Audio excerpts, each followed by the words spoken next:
Hello friends, स्वागत आहे तुमचं आपले या यूट्यूब चॅनलवरती. मित्रांनो, चॅनलवर नवीन असाल तर चॅनलला सबस्क्राईब नक्की करा.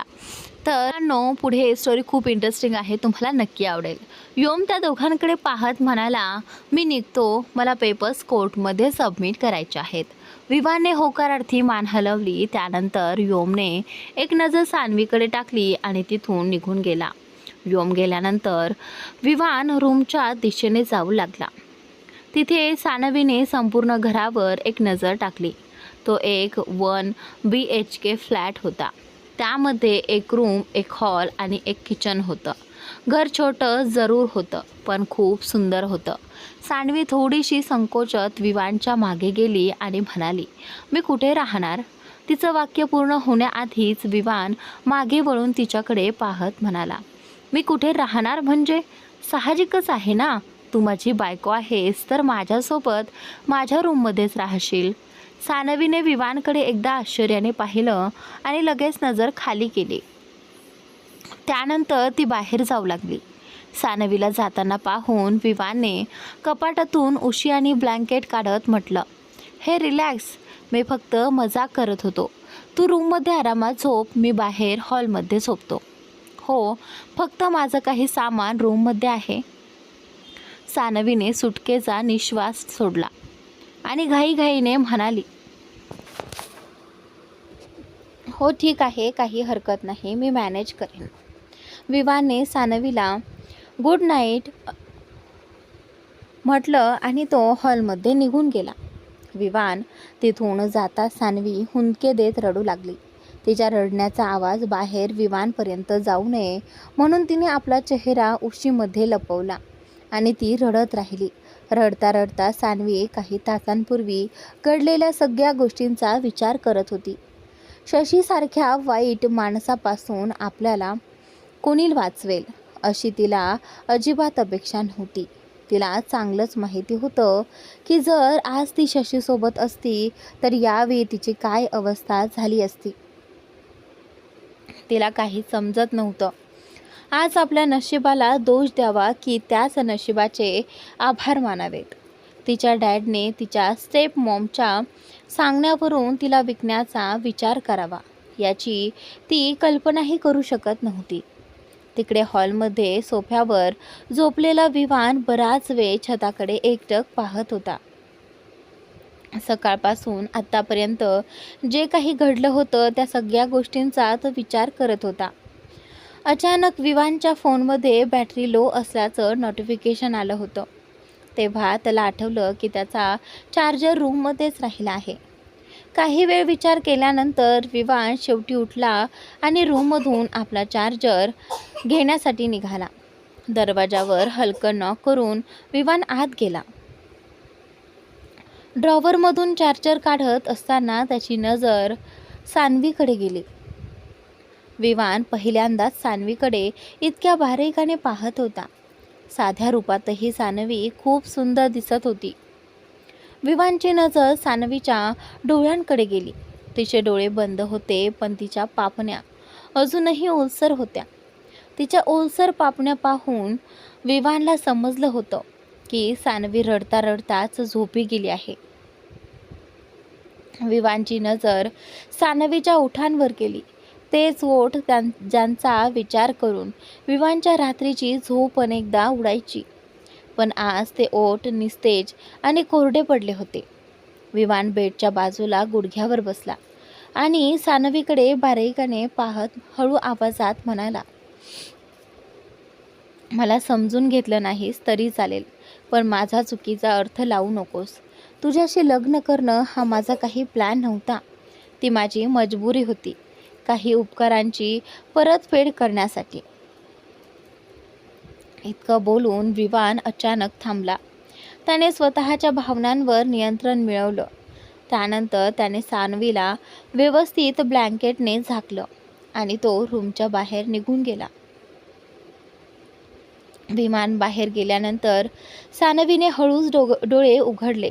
बंद दरवाजाकडे पाहत ती स्वतःशीच म्हणाली, आजपर्यंत मी तुला चुकीचं समजत आले होते, पण आता मी वचन देते, यापुढे मी तुला फक्त समजून घेण्याचा प्रयत्न करेन. थँक्यू विवान. सानवी झोपलेली नव्हती. ती फक्त या क्षणी विवानचा सामना करू इच्छित नव्हती. पुढच्या दिवशी रात्री उशिरापर्यंत जागं राहणं आणि सोफ्यावर झोपल्यामुळे विवानला सकाळी थोडा उशिरा जाग आली. विवान उठला आणि फ्रेश होण्यासाठी रूममध्ये गेला, पण तिथे त्याला सानवी बेडवर दिसली नाही. त्याने बाथरूममध्ये जाऊनही पाहिलं, पण सानवी तिथेही नव्हती. त्यानंतर विवान किचनच्या दिशेने जाऊ लागला. तेवढ्या त्याची नजर डायनिंग टेबलवर ठेवलेल्या एका बोर्डवर पडली. बोर्ड पाहून विवान डायनिंग टेबलजवळ गेला. बोर्डवर लिहिलं होतं, थँक्यू सो मच. तुला थँक्स कसं म्हणावं हेच मला समजत नव्हतं, म्हणून तुझ्यासाठी ब्रेकफास्ट बनवून थँक्स म्हणण्याचा एक छोटासा प्रयत्न केला आहे. आशा आहे तुला तो आवडेल. मला काही महत्त्वाचं काम होतं, त्यामुळे मी थोड्या वेळात परत येईन. विवाने तो बोर्ड पुन्हा टेबलवर ठेवला आणि टेबलवर ठेवलेल्या जेवणाकडे एक नजर टाकली. त्याच्या चेहऱ्यावर एक गोड स्मित उमटलं. सानवीने खरंच त्याच्यासाठी खूप छान प्रयत्न केला होता. विवान फ्रेश झाला आणि त्यानंतर त्याने ब्रेकफास्ट केला. खात असताना त्याच्या काही जुन्या आठवणी पुन्हा ताज्या झाल्या. सानवीच्या हाताच्या जेवणाची चव बऱ्याच अंशी श्वेताजींच्या हातच्या जेवणासारखीच होती. श्वेताजींची आठवण येताच विवानला सानवीची आठवण आली. सानवी अजूनही घरी परतली नव्हती. दुसरीकडे सानवी कुणालाही काहीही न सांगता सकाळी सकाळी आपल्या वडिलांच्या घरी पोहोचली. खरं तर तिने आपल्या वडिलांकडून सगळ्या आशा सोडून दिल्या होत्या, तरीसुद्धा आपल्या आईसाठी ती शेवटचा एक प्रयत्न करण्यासाठी तिथे आली होती. सानवी घरात येताच तिची नजर सोफ्यावर बसलेल्या तिच्या सावत्र बहिणी मितालीवर पडली. मिताली चेहऱ्यावर लाजरं हास्य आणत कुणाशी तरी फोनवर बोलत होती. समोरच्या व्यक्तीशी ती किती खूप उत्साहाने आणि रस घेऊन बोलत होती. सानवी हॉलमध्ये येताच मोठ्याने हाक मारू लागली, डॅड डॅड. तिचा आवाज ऐकून मिताली फोनवर बोलणं थांबवत म्हणाली, नंतर बोलते, असं म्हणत तिने फोन सोफ्यावर फेकून दिला. त्यानंतर ती सानवीवर चिडून ओरडली, लग्न होताच वेडी झालीस की काय? असं काय केलं तुझ्या नवऱ्याने एका रात्रीत? सानवीला मितालीसोबत कोणतीही अडचण नव्हती, त्यामुळे ती शांतपणे आणि सामान्य स्वरात म्हणाली, मिताली, मला तुझ्याशी कधीच कोणतीही अडचण नव्हती आणि आताही नाही. त्यामुळे प्लीज माझ्या वैयक्तिक गोष्टींपासून दूर राहा. तेवढ्यात मागून मालिनीचा आवाज आला, तुझी वैयक्तिक गोष्ट? मग सांग बरं, काय आहे तुझी गोष्ट? सकाळी सकाळी माझ्या घरात घुसून एवढ्या मोठ्याने का ओरडते आहेस? सानवी एक क्षण स्वतःवरच हसली आणि उपरोधिकपणे म्हणाली, तुमचं घर? हो, आता हे तुमचंच घर आहे. आम्हाला तर तुम्ही इथे राहूच दिलं नाही. माझी आई हॉस्पिटलमध्ये आयुष्य आणि मृत्यूच्या मध्ये झुंज देत आहे आणि तुम्ही मला विकून टाकलं. आता अजून काय विकणार आहात, स्वतःला की मितालीला? सानवीचं बोलणं ऐकून मालिनी संतापाने तिच्या दिशेने पुढे जात म्हणाली, हाऊ डेअर यू. सानवीने एक दीर्घ श्वास घेतला आणि शांतपणे म्हणाली, मी इथे तुमच्याशी भांडायला आलेली नाही आहे. मला फक्त डॅडना भेटायचं आहे. माझ्या आईच्या उपचारांच्या हॉस्पिटलच्या बिलांसाठी डॅडकडून पैसे घेईन आणि त्यानंतर मी इथून निघून जाईन. मालिनी उपहासाने हसत सानवीजवळ गेली आणि म्हणाली, पैसे? कसले पैसे? कोणते पैसे? एक गोष्ट कान उघडे ठेवून ऐकून घे. आम्ही तुला कोणतेही पैसे देणार नाही. त्यामुळे तुझ्या मनातून आणि डोक्यातून हा विचार कायमचा काढून टाक. मालिनी आपलं बोलणं पूर्ण करण्याआधीच मिताली त्या दोघींच्या मध्ये येत म्हणाली, ओ कम ऑन मॉम, बिचारीला एवढंही त्रास देऊ नका. असं म्हणत मिताली सानवीकडे पाहून हसली आणि तिच्या जवळ जात म्हणाली, सानुदी, काय आहे ना, प्रत्येक गोष्टीची एक किंमत असते. माझ्यावर विश्वास ठेव. आईने नाही म्हटलं तर मी स्वतः तुझ्या आईच्या हॉस्पिटलची सगळी बिलं भरू शकते.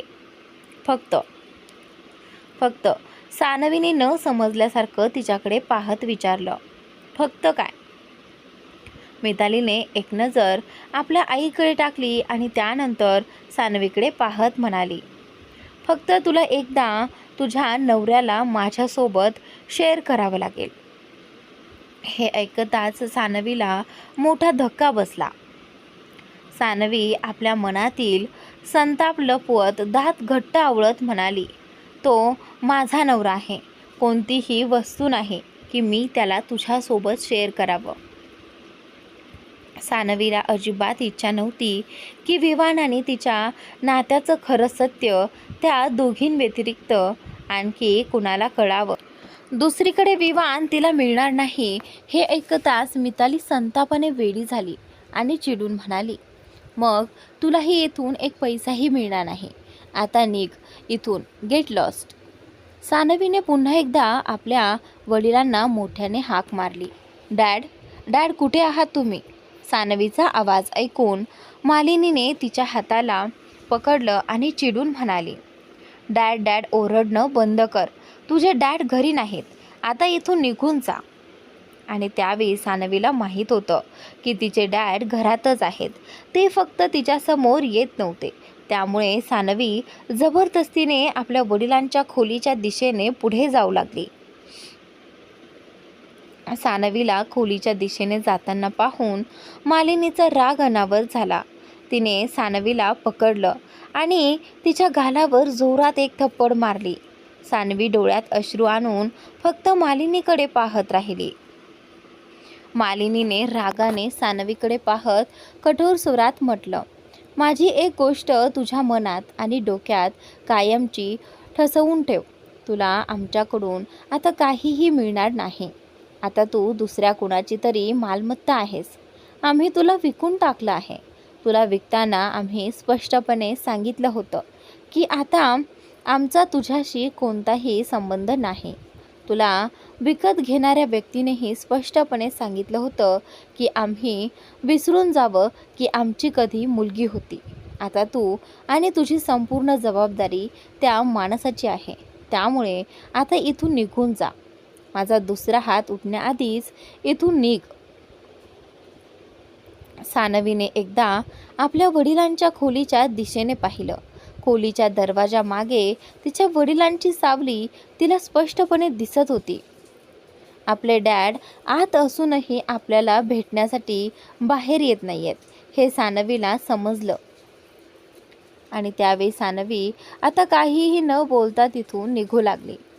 सानवीला जाताना पाहून मितालीने मागून उपहासाने आणि गर्विष्ठपणे म्हटलं, सानुदी, पैशांची व्यवस्था होऊ शकली नाही तर माझ्या ऑफरचा विचार नक्की कर हां सानुदी. मितालीच्या या बोलण्याकडे सानवी पूर्णपणे दुर्लक्ष करते, कारण यावेळी तिच्या मनात आणि डोक्यात फक्त तिच्या आईचीच काळजी होती. मिताली विवांसाठी एवढी वेडी का झाली आहे हेही तिला समजत नव्हतं. सानवी लवकरच घरी परत येते. तिची मैत्रीण तृषा स्वतःच्या कारने तिला घरी सोडायला आलेली असते. कारमधून खाली उतरल्यानंतर सानवी कारच्या खिडकीजवळ वागते आणि हसत तृषाला थोड्या वेळाने कॉफी शॉपमध्ये भेटण्याचे सांगून तिचा निरोप घेते. तिकडे बाल्कनीत उभा राहून विवान फोनवर कोणाशी तरी बोलत असतो आणि बराच वेळ सानवीला हसत हसत कोणाशी तरी बोलताना पाहत असतो.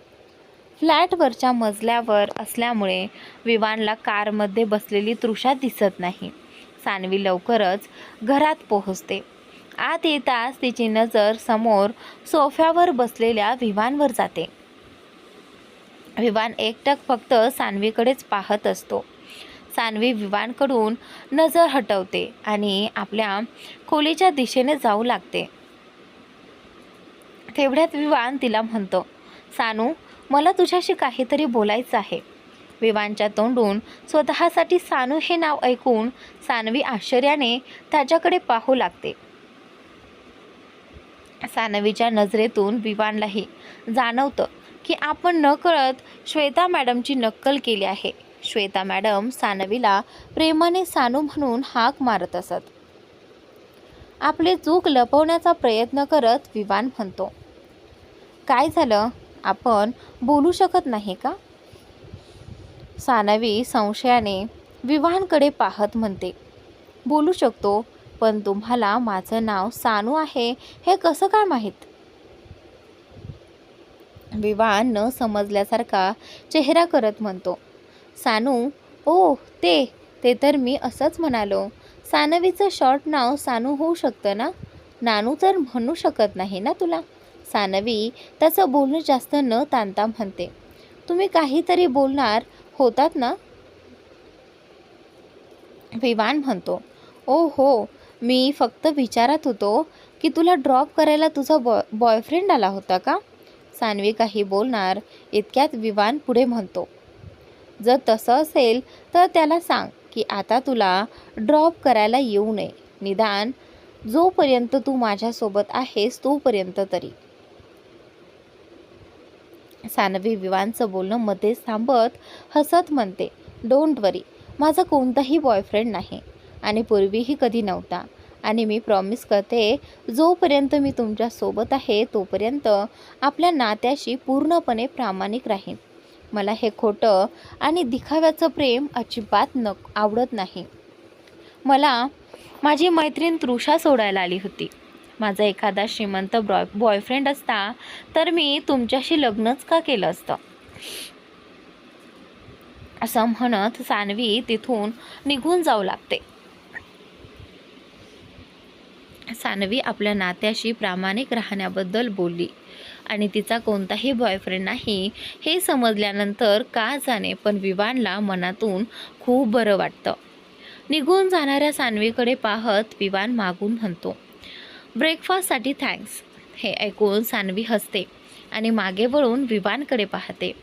तेवढ्यात विवानची नजर सानवीच्या गालावर जाते. मालिनीने मारलेल्या थप्पडीचे निशाण अजूनही तिच्या गालावर स्पष्ट दिसत असतात. विवान सानवीजवळ जात विचारतो, हे तुझ्या गालावर हा निशाण कसा आला? त्यावेळी सानवी घाबरून पटकन दुसऱ्या बाजूला वळते आणि म्हणते, अरे ते कारच्या दरवाजाला धक्का लागला होता.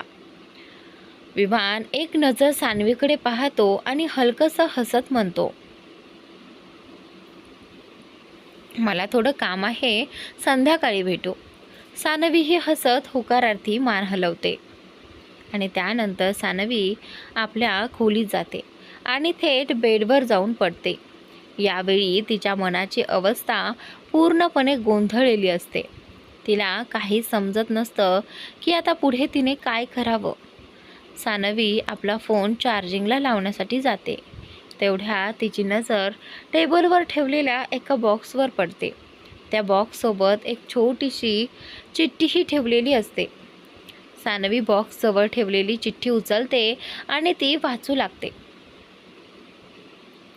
तू हे केवळ औपचारिकता समजून घाल किंवा एखादी प्रथा म्हणून तुझी इच्छा हा एक छोटासा गिफ्ट समज किंवा आपल्या लग्नाची निशाणी. तुझी इच्छा. तुला याची डिझाईन आवडली नाही तर आपण ती बदलून घेऊ शकतो. चिठ्ठी वाचल्यानंतर सानवी बॉक्स उघडून पाहते तर बॉक्समध्ये एक अतिशय सुंदर आणि महागडी अंगठी ठेवलेली असते. ती अंगठी पाहून सानवीचे डोळे आश्चर्याने मोठे होतात. ती पुन्हा पुन्हा डोळ्यांच्या पापण्या लवत त्या अंगठीकडे पाहू लागते. जणू आपल्या डोळ्यांवरच तिला विश्वास बसत नसतो. सानवी अजून काही प्रतिक्रिया देणार इतक्यात तिची मैत्रीण तृषाचा फोन येतो. सानवी फोन उचलते आणि हॅलो असं म्हणते, पण समोरून तृषा लगेच बोलायला सुरुवात करते, हे गेस व्हॉट, मी शोधून काढले की शशीने तुझ्यासाठी ते गिफ्ट्स कुठून घेतले होते आणि त्या वस्तू तू त्यांना परत विकूही शकतेस. सानवीला गप्प बसलेलं पाहून तृषा म्हणाली, काय झालं, गप्प का बसलीस? सानवी काहीतरी विचार करत म्हणाली, तृषा, तू माझ्यासाठी एक काम करशील का? मी घरी जाऊ शकत नाही. तू तुझी पुस्तकं घेण्यासाठी माझ्या घरी जा. आणि माझ्या खोलीत गेल्यावर मला फोन कर. तृषा न समजल्यासारखी म्हणाली, का? काही झाले का? तू घरी का जाऊ शकत नाहीस? अरे ते तुझंच घर आहे ना. सानवीने एक दीर्घ श्वास घेतला आणि म्हणाली, ते सगळं मी तुला भेटल्यावर सांगते. सध्या मला मॉमला शांत करायचं आहे. तृषा सानवीला म्हणाली, ठीक आहे, पण मला. सानवीने तृषाचं बोलणं मध्येच थांबवत म्हटलं, हो हो बाबा, सगळं सांगते, आधी तू माझ्या घरी पोहोच. तृषाने ओके म्हणत फोन कट केला. तृषाचा फोन ठेवल्यानंतर सानवीने पुन्हा बेडवर ठेवलेली अंगठी हातात घेतली आणि ती निरखून पाहू लागली. अंगठीकडे पाहत सानवी स्वतःशीच म्हणाली, विचार केला होता की आजपासून तुम्हाला समजून घ्यायला सुरुवात करेन, पण वाटतंय तुम्हाला इतक्या लवकर समजून घेणं माझ्यासाठी खूपच कठीण आहे. असा विचार करत सानवीने ती अंगठी साईड टेबलच्या ड्रॉवरमध्ये ठेवून दिली. इकडे विवान श्वेताजींना भेटण्यासाठी येतो. विवानच्या मनात अनेक प्रश्न होते आणि त्या सगळ्या प्रश्नांची उत्तरं त्याला फक्त श्वेताजींकडूनच मिळू शकत होती. विवान श्वेताजींच्या जवळ जाऊन बसला आणि त्यांचा हात आपल्या हातात घेत म्हणाला, आंटी.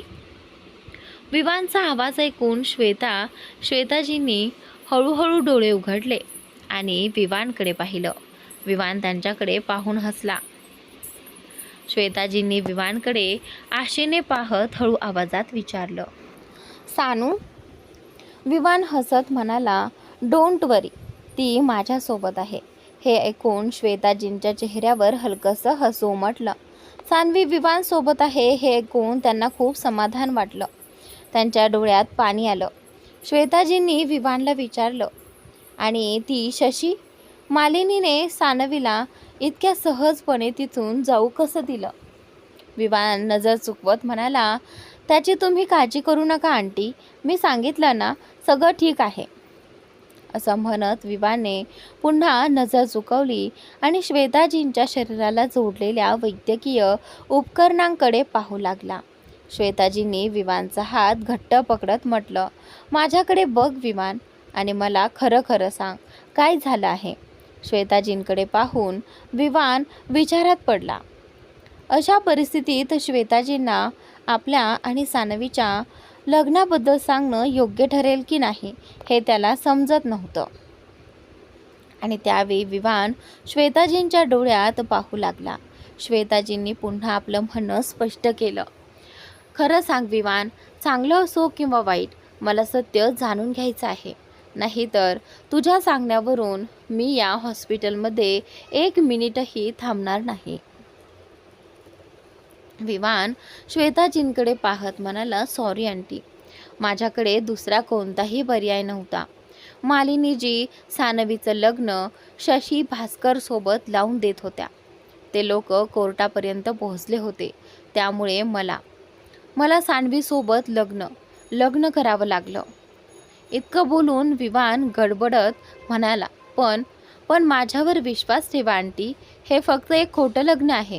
माझ्या आणि सानवीमध्ये नवरा बायकोसारखं काहीही नाही. तर त्यावेळी असं म्हणताना विवानची नजर श्वेताजींच्या चेहऱ्यावर गेली. त्यांचा चेहरा पाहून विवान बोलता बोलता अचानक गप्प झाला. विवानला गप्प झालेलं पाहून श्वेताजी हसत म्हणाल्या, यात एवढं घाबरण्यासारखं किंवा गडबडून बोलण्यासारखं काय आहे विवान? माझा तुझ्यावर विश्वास आहे. पण माझं ऐक विवान, जर तुझ्या आणि सानूच्या नात्यात खरंच नवरा बायकोसारखं काही असतं तरी मला खूप आनंद झाला असता. असं म्हणत श्वेताजी हसल्या.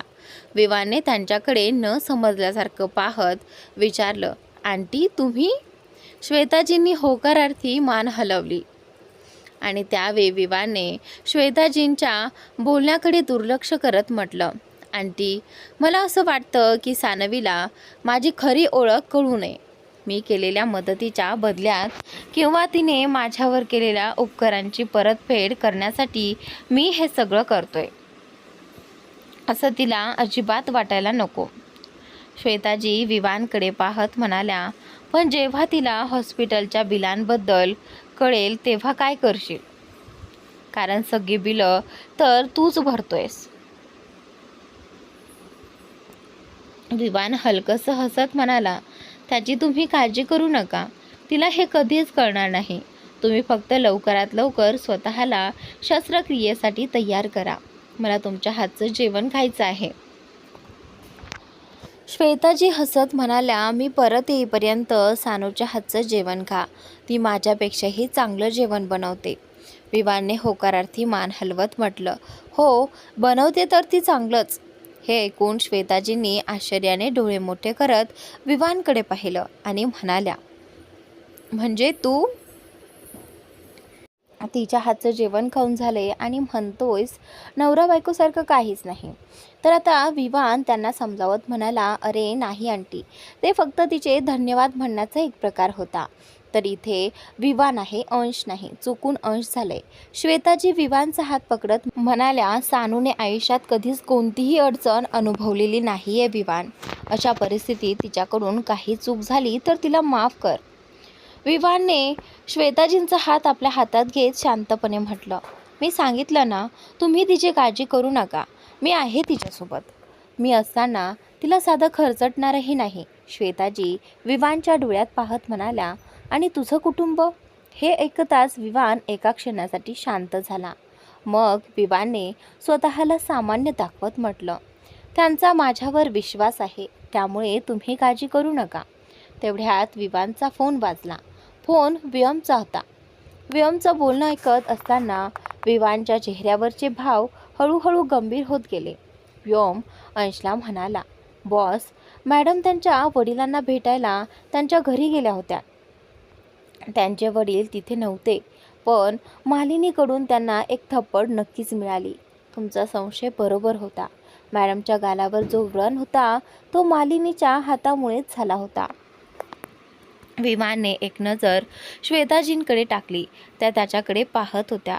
फोन कट केल्यानंतर विवान श्वेताजींकडे पाहत हसत म्हणाला, मला आता निघावं लागेल आंटी. ऑफिसमध्ये काही महत्त्वाचं काम आहे. तुम्ही स्वतःची काळजी घ्या आणि तुमच्या सानूची काळजी करणं सोडा. स्वतःला लवकरात लवकर सर्जरीसाठी तयार करा. मी तुम्हाला भेटायला येत राहीन. श्वेताजी हसत होकारार्थी मान हलवतात. तर मित्रांनो, या स्टोरीमध्ये इथे आता विवानच्या ऐवजी अंश झाला आहे आणि सानवीच्या ऐवजी मिनल झाला आहे. तर एवढं प्लीज समजून घ्या. विवान कार चालवत असताना व्योमला फोन करून विचारतो, हॅलो व्योम, सानवी सध्या कुठे आहे? व्योम म्हणाला, मी तुम्हाला लोकेशन पाठवतो. त्या इथल्याच एका शोरूममध्ये गेल्या आहेत. विवान म्हणाला, ठीक आहे, मला लोकेशन पाठव आणि ऑफिसला जा. या बेसलच्या बरबादीची सुरुवात कर. ओके बॉस, असं म्हणत व्योम फोन कट करतो. काही वेळानंतर सानवी शोरूमच्या बाहेर तृषाची वाट पाहत उभी होती. थोड्याच वेळात तृषा तिथे पोहोचते. तृषा सानवीला 2 दागिन्यांचे बॉक्स आणि काही महागड्या कपड्यांच्या बॅग देत म्हणाली, सानवी बेबी, तू हे सगळं मॅनेज कर. मला आत्ताच्या आत्ता ऑफिसला निघावं लागेल, नाहीतर बॉस मला नोकरीवरून काढून टाकेल. माझी जान. सानवी कपड्यांची बॅग पाहत म्हणाली, हो, ते मी मॅनेज करेन, पण तू हे कपडे कसे घेऊन आलीस? तुला कोणी अडवलं नाही? तृषा थोड्या मिरवण्याच्या अंदाजात म्हणाली, आपापले टॅलेंट असते बस. आणि त्यावेळी हे ऐकून सानवी तिच्याकडे रागाने पाहू लागली. तृषाने एक दीर्घ श्वास घेत म्हणाली, अच्छा ठीक आहे बाबा, सांगते.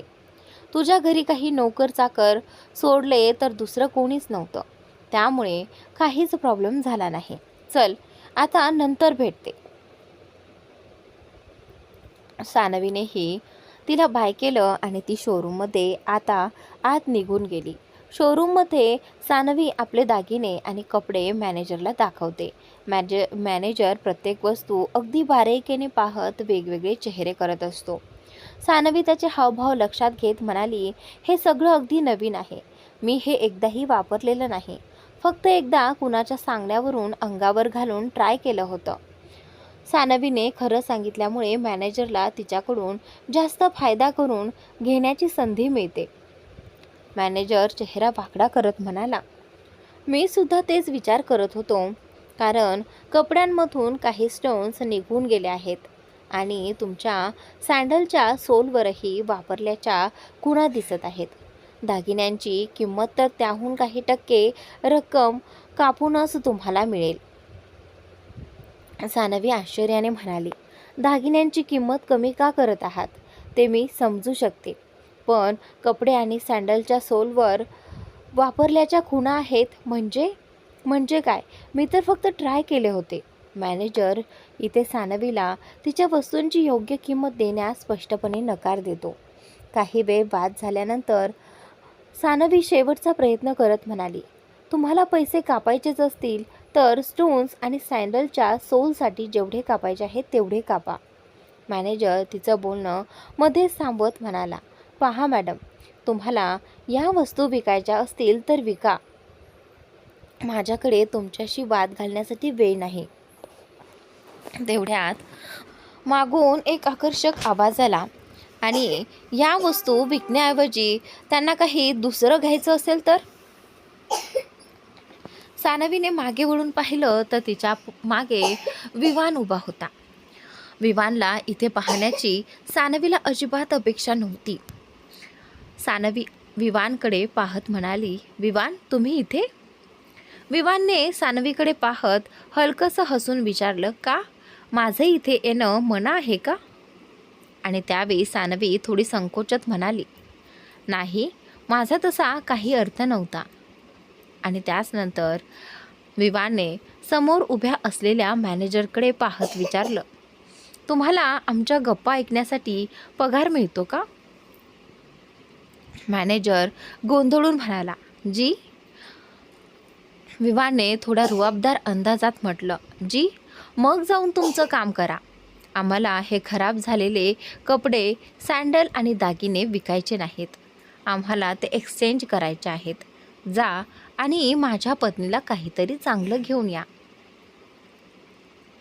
विवानचं बोलणं ऐकून मॅनेजर तिथून निघू लागतो. तेवढ्यात विवान पुन्हा त्याला आवाज देत म्हणाला, आणि हो, काहीतरी चांगलंच घेऊन या. मला तुमचे मालक मिस्टर कश्यप यांच्याशी बोलण्याची वेळ येऊ देऊ नका. मालकाचं नाव ऐकताच मॅनेजरला समजलं की विवान काही साधासुद्धा माणूस नाही. मॅनेजरने लगेच आपल्या काही स्टाफला सानवी आणि इथे विवानच्या मागेपुढे कामाला लावलं. हे सगळं पाहून सानवीने विवानचा हात हलकेच दाबत म्हटलं, विवान, तुम्ही हे काय करत आहात? आपल्याला पैसे वाचवायचे आहेत. प्लीज माझ्या मागे. विवाने सानवीकडे अगदी सामान्य पाहत म्हटलं, घरी गेल्यावर बोलू. सध्या काहीतरी चांगलं पसंत कर. विवान हे सगळं मिनलच्या डोळ्यात पाहत बोलत होता, त्यामुळे इथे सानवी अगदी शांत झाली. विवान तिला अपमानित वाटू नये म्हणून तिची मदत करत आहे असं सानवीला वाटत होतं. त्यामुळे त्याच्या सांगण्यावरून तिने साधे कपडे, स्वस्त सँडल आणि हलके दागिने पसंत केले. सानवीला स्वस्त वस्तू आवडत आहेत हे विवानला चांगलंच समजत होतं. त्यामुळे त्यानेही स्वतःच्या पसंतीच्या काही वस्तू बाजूला ठेवून घेतल्या. विवानने मॅनेजरकडे पाहत म्हटलं, एक काम करा, मॅडमला जे आवडलं आहे त्यासोबत मला ज्या वस्तू आवडल्या आहेत त्यासुद्धा पॅक करा. हे ऐकून सानवी आश्चर्यचकित होऊन विवानकडे पाहू लागली. विवानने मॅनेजरकडे पाहत पुन्हा सांगितलं, आणि हो, मला सगळ्या वस्तू अगदी नवीन हव्या आहेत, ट्राय केलेल्या नाही.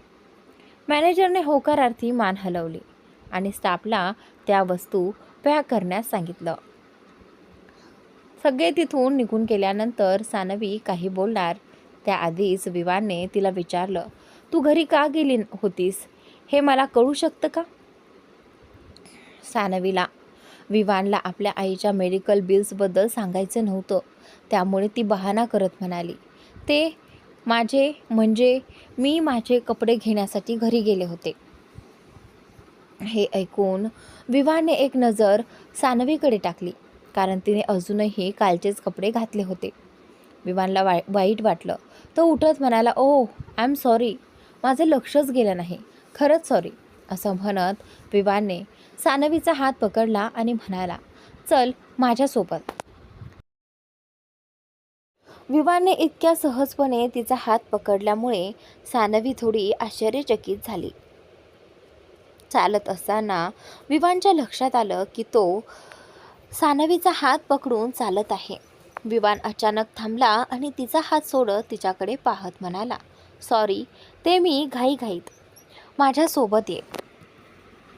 असं म्हणत विवान पुढे चालू लागला. विवानने सानवीला त्याच्यासाठी काही ड्रेस ट्राय करण्यास सांगितले. मिनल विवानकडे पाहत म्हणाली, नाही, मला याची गरज नाही, मी घरी माझे कपडे मागवून घेईन. विवान सानवीकडे पाहत हलकसं हसून म्हणाला, अच्छा, आणि त्यासाठी अजून किती थप्पडा खाशील. हे ऐकून सानवी आश्चर्याने विवानकडे पाहू लागली. विवानने हाताने इशारा करत म्हटलं, कपडे ट्राय कर. सानवी शांतपणे स्वतःसाठी कपडे पाहू लागली. सानवीला ते कपडे खूपच महाग वाटत होते. दुसरीकडे विवान बऱ्याच वेळापासून इथे सानवीकडे लक्षपूर्वक पाहत होता. सानवी संकोचत म्हणाली, विवान, मला इथे काही विशेष कपडे आवडत नाहीत. मी उद्या माझ्या मैत्रिणीसोबत जाऊन माझ्यासाठी कपडे घेईन. चला आपण निघूया. विवान सानवीकडे पाहत म्हणाला, ठीक आहे, तू पुढे जा, मी एक फोन करून येतो. सानवी हलकेच हसली आणि पुढे निघून गेली. संध्याकाळची वेळ. सानवी फ्रेश होऊन पुन्हा रूममध्ये आली. तिची नजर समोर बेडवर ठेवलेल्या पांढऱ्या लॉंग स्कर्टसोबत पीच रंगाचा टॉप तसेच ठेवलेल्या अनेक कपड्यांवर आणि सँडल्सच्या बॅगवर गेली. तिने त्या सगळ्या सामानाकडे एक नजर टाकली आणि आश्चर्याने हात तोंडावर ठेवत बेडवर जाऊन बसली. हे सगळं यावेळी विवानशिवाय दुसरं कोण करू शकतं हे सानवीला चांगलंच माहिती होतं. सानवीने पटकन कपडे बदलले आणि विवानला शोधत बाहेर आली. विवान तिला किचनमध्ये स्वयंपाक करताना दिसला. विवानला स्वयंपाक करताना पाहून सानवी म्हणाली, तुम्ही हे सगळं का करत आहात? तुम्हाला नक्की हवं आहे, काय हवं आहे? विवान सहजपणे मागे वळत म्हणाला, जेवण बनवत आहे, जेवणासाठी. बोलता बोलता विवान अचानक थांबला. त्याची नजर सानवीवर स्थिरावली. सानवीच्या गोऱ्या त्वचेवर पीच रंगाचा टॉप तिचं सौंदर्य आणखी खुलवत होता. तिच्या केसातून टपकणारं पाणी पाहून ती नुकतीच आंघोळ करून आली आहे हे स्पष्ट होत होतं. सानवी पुन्हा आपलं म्हणणं स्पष्ट करत म्हणाली, मी जेवणाबद्दल बोलत नाहीये, मी आपल्या दोघांबद्दल बोलत आहे. तुम्ही बोलता काहीतरी आणि वागता मात्र अगदी वेगळंच. सानवीचा आवाज ऐकून विवान भानावर आला. त्याने एकदा तिच्याकडे पाहिलं आणि पुन्हा जेवणाकडे वळत म्हणाला, मी इथे तुझ्या प्रश्नांची उत्तरं देण्यासाठी बसलेलो नाही आहे. तुला जे योग्य वाटतं तसं तू समजून घे. सानवी विवानला समजावत म्हणाली, पहा विवान, मी काहीही चुकीचा विचार करत नाही आहे. मला फक्त एवढंच म्हणायचं आहे की तुम्ही माझ्या मागे किंवा इतर कोणत्याही गोष्टीवर विनाकारण पैसे खर्च करू नका. तुम्हाला तुमचा स्वतःचा व्यवसाय सुरू करायचा आहे. अशा परिस्थितीत फक्त तुमचा पगार किंवा तुमच्या आजोबाने दिलेले पैसे पुरेसे होणार नाहीत. तुम्ही तुमच्या पगारातून व्यवसायासाठी सुद्धा काही पैसे वाचवायला हवेत. माझं काय आहे, मी तर फक्त काही महिने तुमच्यासोबत आहे आणि माझा खर्च मी स्वतः करू शकते. मी काही कंपन्यांमध्ये नोकरीसाठी अर्ज केला आहे. लवकरच कुठेतरी नोकरीला रुजू होईन. सानवीचं बोलणं विवाने दुर्लक्षित केलं आणि तो म्हणाला, जेवण तयार आहे, मी फ्रेश होऊन येतो. जाताना विवान एक क्षण थांबला आणि इथे सानवीकडे पाहत म्हणाला, मी तुला कधीच असं म्हटलं नाही की मी तुझा खर्च उचलू शकत नाही. हो, ही गोष्ट वेगळी आहे की मी तुला नोकरी करण्यापासून किंवा आयुष्यात पुढे जाण्यापासून कधीच रोखणार नाही. तुला आयुष्यात जे काही करायचं आहे ते तू करू शकतेस. मला त्यात काहीही अडचण नाही. एवढं बोलून विवान तिथून निघून गेला. सानवी मात्र किचनजवळ उभी राहून विवानला जाताना पाहतच राहिली. विवान पुन्हा एकदा सानवीच्या विचारांच्या पलीकडे जाऊन काहीतरी करून गेला होता. आज सानवीने तिच्या समजूतदार आणि परिपक्व विचारांनी कुठेतरी विवानचं मन जिंकलं होतं. शॉवर घेत असताना विवानच्या मनात सानवीचेच विचार सुरू होते. इतकं सगळं मिळाल्यानंतर सानवी त्याच्याशी पैसे वाचवण्याबद्दल बोलेल अशी विवानला अजिबात अपेक्षा नव्हती. त्याला वाटलं होतं की एवढं सगळं मिळाल्यानंतर सानवीची पैशांची लालसा आणखी वाढेल, पण तसं काहीच झालं नव्हतं. उलट सानवी त्याला त्याच्या व्यवसायासाठी पैसे वाचवण्याचा सल्ला देत होती. विवान फ्रेश होऊन बाहेर आला तेव्हा सानवीने त्याच्यासाठी टेबलवर जेवण वाढून ठेवलं होतं. दोघांनी एकमेकांकडे एक नजर पाहिलं. त्यानंतर इथे सानवी आपलं जेवण घेऊन रूममध्ये जाऊ लागली. सानवीला जाताना पाहून विवान म्हणाला, तू इथे बसून जेवू शकतेस, मी दुसऱ्याचं जेवण हिसकावून घेत नाहीये. विवानचा असा मिश्किल अंदाज पाहून सानवीला नको असतानाही हलकंसं हसू आलं. सानवीने लगेच आपलं हसू लपवलं आणि विवानसोबत टेबलवर बसून जेवू लागली. जेवताना बराच वेळ दोघेही शांत होते. शेवटी विवानने ती शांतता तोडत म्हटलं, एक फुकटचा सल्ला आहे सानू, आवडला तर लक्षात ठेव, नाही तर दुर्लक्ष कर. हे ऐकताच सानवी विवानकडे पाहू लागली. विवानने तिच्याकडे न पाहता आपलं जेवण सुरू ठेवत म्हटलं, उगाचच विनाकारण चिंता केल्याने तुझ्या येणाऱ्या उद्याच्या समस्या सुटतीलच असं नाही, पण आजची शांतता मात्र नक्कीच संपून जाईल. एवढं बोलून विवान शांतपणे जेवत राहिला.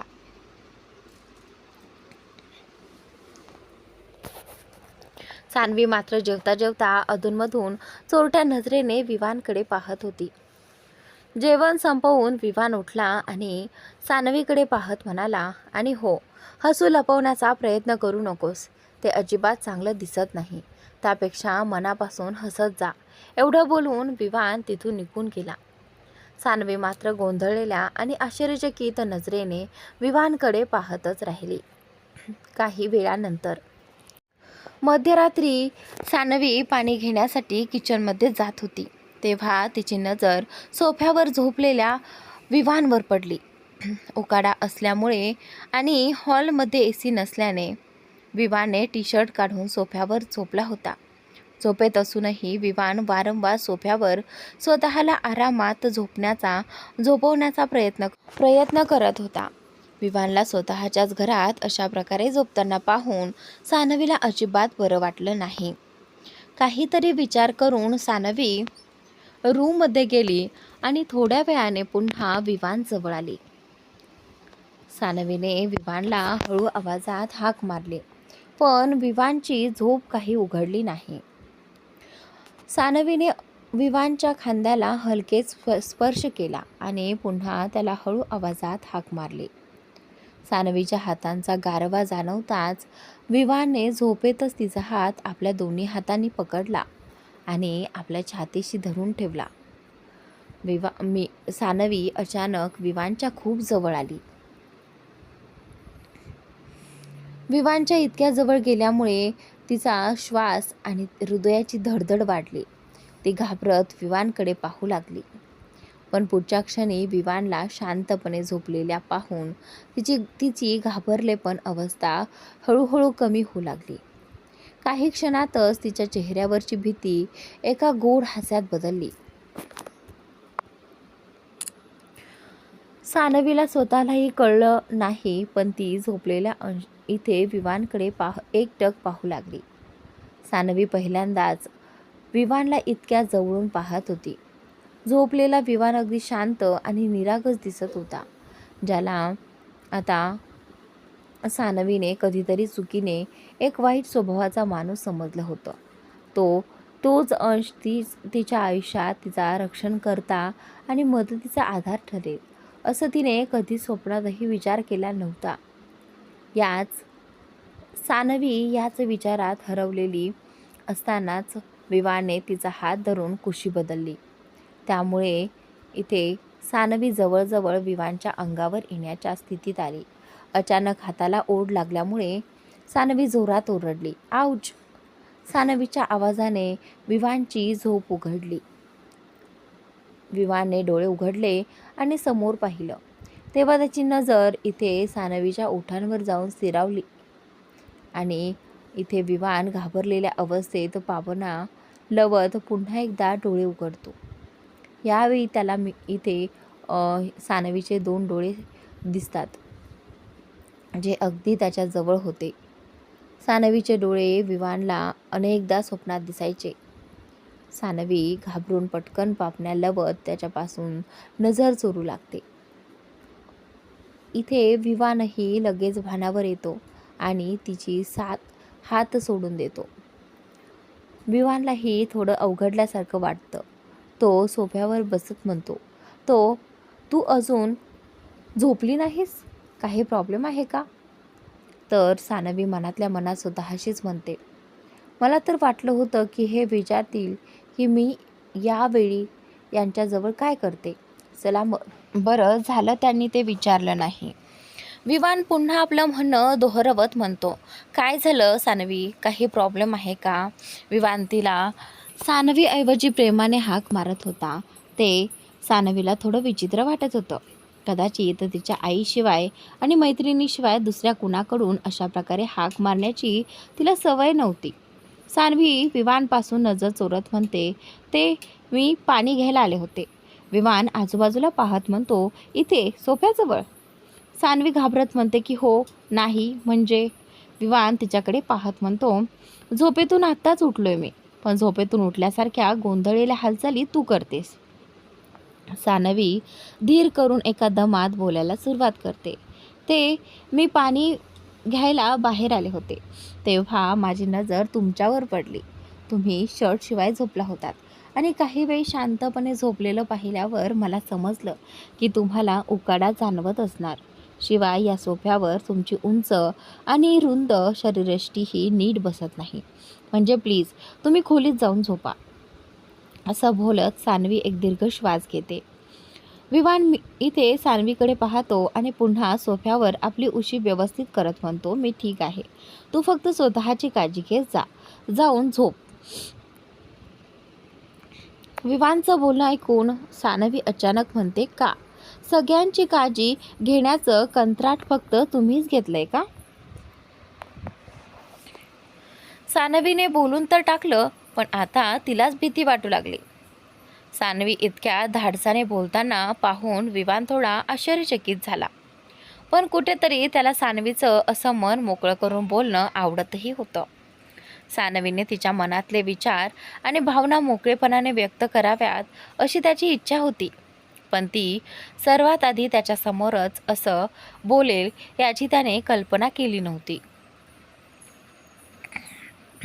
विवान एक क्षण आश्चर्याने सानवीकडे पाहत म्हणतो, बघ सानवी, मी आधी स्पष्ट केलं आहे, हे फक्त गरजेपोटी झालेलं लग्न आहे. मी आतल्या खोलीत झोपलो तर तू कुठे झोपशील?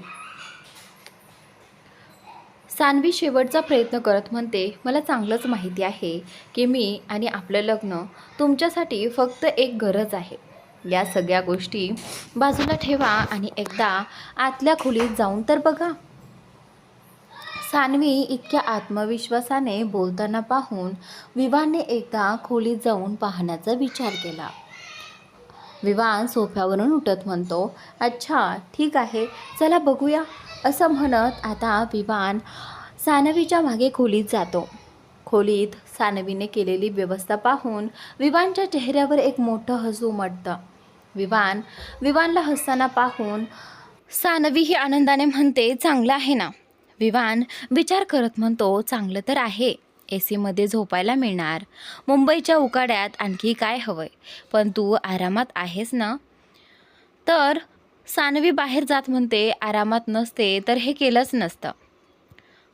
सानवीला जाताना पाहून विवान विचारतो, आता कुठे चालीस? सानवी मागे वळून म्हणते, पाणी आणि तुमची उशी आणायला. असं म्हणत सानवी तिथून निघून जाते. सानवी गेल्यानंतर विवान एकदा संपूर्ण खोलीकडे पाहतो. बेडच्या बाजूला सानवीने जमिनीवर आणखीन एक बेड लावला होता. त्यामुळे दोघांनाही एकाच खोलीत एसीचा आनंद घेत झोपता येणार होतं. सानवी परत येते तेव्हा विवान बाथरूममध्ये असतो. सानवी पाणी टेबलवर ठेवते. विवानची ब्लँकेट आणि उशी बेडवर व्यवस्थित ठेवते आणि स्वतः जमिनीवर लावलेल्या बेडवर जाऊन झोपते. विवान कपडे बदलून परत येतो तेव्हा त्याला सानवी खाली जमिनीवर लावलेल्या बेडवर झोपलेली दिसते. विवान तिला आवाज देत म्हणतो, तू माझ्या बेडवर का झोपली आहेस? सानवी ब्लँकेटने स्वतःला व्यवस्थित झाकत म्हणते, आजसाठी एवढंच पुरे झालं. विवान, जिथे जागा मिळेल तिथे झोपा. उद्या ठरवूया कोणाची जागा कोणती. सानवीची ही हुशारी पाहून विवानही आपली हुशारी दाखवतो आणि तिच्या बेडवर जाऊन तिच्या बाजूला झोपतो. विवान आपल्या बेडवर झोपलेलं पाहून सानवी उठून बसते आणि आश्चर्याने त्याच्याकडे पाहत राहते. विवान काहीच समजलं नाही अशा अविर्भावात म्हणतो, काय झालं? आत्ताच तर तू म्हणालीस जिथे जागा मिळेल तिथे झोपा, म्हणून मी झोपलो. सानवी हार मानत म्हणते, पण तुम्हाला बेडवर झोपायचं होतं. विवान आरामात अंग पसरत म्हणतो, ते तर तू उद्या ठरवणार आहेस ना. असं म्हणत विवान हळूहळू तिच्या ब्लँकेटमध्ये शिरू लागतो. सानवी शेवटी हार मानते आणि स्वतः उठून बेडवर जाऊन झोपते. इथे विवान ब्लँकेट ओढत म्हणतो, ही झाली ना गोष्ट. असे घेतले जातात निर्णय. मागितल्याने भीक मिळते, त्यापेक्षा काही नाही. असं म्हणत विवान दुसऱ्या बाजूला वळून झोपतो. तिकडे सानवी ही विवानने बोललेल्या छोट्या छोट्या गोष्टी आता हळूहळू समजून घेऊ लागली होती. दुसऱ्या दिवशी सानवीची झोप तृषाने पाठवलेल्या मेसेजमुळे उघडते. तिने एका ठिकाणची लोकेशन पाठवली होती आणि मेसेजमध्ये लिहिलं होतं, बेबी, तुला ती अंगठी विकायची आहे ना? मी चौकशी केली आहे. इथे एक अंडरग्राऊंड मार्केट आहे. पाहायला तुला हे एखाद्या जुन्या ऐतिहासिक वस्तूंच्या दुकानासारखं वाटेल, पण तिथे तुला त्या अंगठीची चांगली रक्कम मिळू शकते. मात्र ती जागा थोडी धोकादायक आहे, त्यामुळे विचार करूनच जा. माझं म्हणणं असेल तर अशा ठिकाणी न गेलेलंच बरं. तर त्यानंतर तृषाचं बोलणं दुर्लक्षित करून सानवी त्या लोकेशनकडे पाहू लागते. सानवी खाली झोपलेल्या विवानकडे पाहते, पण विवान बेडवर दिसत नाही. ती वेळ पाहते, सकाळचे 10 वाजले होते. सकाळचे 10 वाजेपर्यंत आपण झोपलो होतो यावर सानवीचा विश्वासच बसत नव्हता. विवान कदाचित निघून गेला असावा असं तिला वाटतं. त्यामुळे ती पटकन तयार होते आणि विवानने दिलेली अंगठी आपल्या बॅगेत ठेवते. अंगठी बॅगेत ठेवताना सानवी एक क्षण थांबते आणि त्या अंगठीकडे पाहत म्हणते, सॉरी विवान, पण मी वचन देते, ही अंगठी मी लवकरच परत आणेन. असं म्हणत सानवी घाईघाईने बाहेर जाण्यासाठी निघते. सानवी मुख्य दरवाजापर्यंत पोहोचते. तेवढ्यात मागून विवानचा आवाज येतो, मॅडम, एवढ्या घाईत कुठे चाललात? नाश्ता तरी करून जा. विवानचा आवाज ऐकताच सानवीची पावलं तिथेच थांबतात. विवानला आपण त्याने दिलेली अंगठी गहाण ठेवण्यासाठी जात आहोत हे कळलं तर नाही ना, असा विचार तिच्या मनात येतो. आणि त्यानंतर सानवी हळूच मागे वळत म्हणते, ते मी DLFमध्ये इंटरव्ह्यूला चालले आहे. मला उशीर होतोय, मी बाहेरच काहीतरी खाऊन घेईन. विवान हसत म्हणतो, ओके, ऑल द बेस्ट. सानवीही हसते आणि तिथून निघायला लागते. विवानने तिला पुन्हा एकदा आवाज देत म्हटलं, आणि हो, तुझ्या बॅगमध्ये एक क्रेडिट कार्ड ठेवले आहे. तुला एखाद्या गोष्टीची गरज भासली तर ते वापर. हे ऐकून सानवीने विवानकडे आश्चर्याने पाहिलं. विवान तिच्यावर एवढा विश्वास कसा ठेवू शकतो हेच सानवीला समजत नव्हतं. सानवी अजूनही तिथेच उभी असल्याचं पाहून विवान म्हणाला, काय झालं, आता उशीर होत नाही आहे का? त्यावेळी आता सानवीने होकारार्थी मान हलवली आणि तिथून निघून गेली. सानवीची झालेली घाई गडबड विवानला स्पष्टपणे जाणवत होती. दुसरीकडे विवान आणि त्याचा मित्र अथर्व ऑफिसमध्ये तरुणच्या केबिनमध्ये बसून आपापसात बोलत होते. विवान तरुणला म्हणाला, भाऊ, मला एका वैयक्तिक कायदेशीर वकिलाची गरज आहे, पण हे नक्की पहा की याबद्दल भावाला काहीही कळता कामा नये. तरुणने विवानकडे पाहत विचारलं, मला एक गोष्ट समजत नाहीये, तू भावापासून सगळ्या गोष्टी लपवत का आहेस? तुला काय वाटतं, त्यांना याबद्दल कळणार नाही? आज नाही तर उद्या त्यांना सगळं कळणारच आहे विवान. त्यावेळी आता विवान हसत म्हणाला, काही हरकत नाही. आयुष्यातील समस्या एकट्याने सामोरे जाण्याचे धैर्यही त्यांनीच मला दिले आहे. तरुणने स्मित करत थोडा विचार केला आणि म्हणाला, ठीक आहे, मी एखादा चांगला वकील शोधतो. अथर्वने गमतीच्या मूडमध्ये विवानला म्हटलं, तुला हवं असेल तर तू हे लग्न पुढेही चालू ठेवू शकतोस. हे ऐकून विवानने चेहरा वाकडा करत अथर्वकडे पाहिलं. अथर्व पुन्हा गमतीने म्हणाला, का, यात अडचण काय आहे? मिस सानवी मेकअपशिवाय वाईट दिसतात का? विवान चिडत म्हणाला, ती मॉइश्चरायझरशिवाय दुसरं काहीच लावत नाही. आणि राहिला प्रश्न हे लग्न पुढे चालू ठेवण्याचा, तर मी तुला स्पष्ट सांगतो, सानवी ही फक्त माझी एक जबाबदारी आहे, जी श्वेता आंटी बऱ्या झाल्यावर पूर्ण होईल. आणि दुसरी गोष्ट म्हणजे तुला चांगलंच माहीत आहे की मला प्रेम वगैरे सारख्या फालतू गोष्टींमध्ये अजिबात रस नाही. शिवाय या सगळ्या गोष्टींसाठी माझ्याकडे वेळही नाही. तरुणने फाईलमधून नजर वर करत विवानकडे पाहिलं आणि म्हणाला, विवान, तुझ्यासाठी प्रेम, मोहब्बत या फालतू गोष्टी आहेत? यामागे वाणीचं कारण तर नाही ना? तरुणचे बोलणे पूर्ण होण्याआधीच विवान म्हणाला, नाही, वाणीचं माझ्या आयुष्यात येणं हा फक्त माझ्या आयुष्यातील एक वाईट वाईब होती. तर मित्रांनो, आता अशाच प्रकारे विवान आणि सानवीची लव्ह स्टोरी जी आहे ती फुलत जाणार आहे आणि मला खात्री आहे ही तुम्हाला नक्की आवडेल. खूप इंटरेस्टिंग आहे, तर पाहत राहा.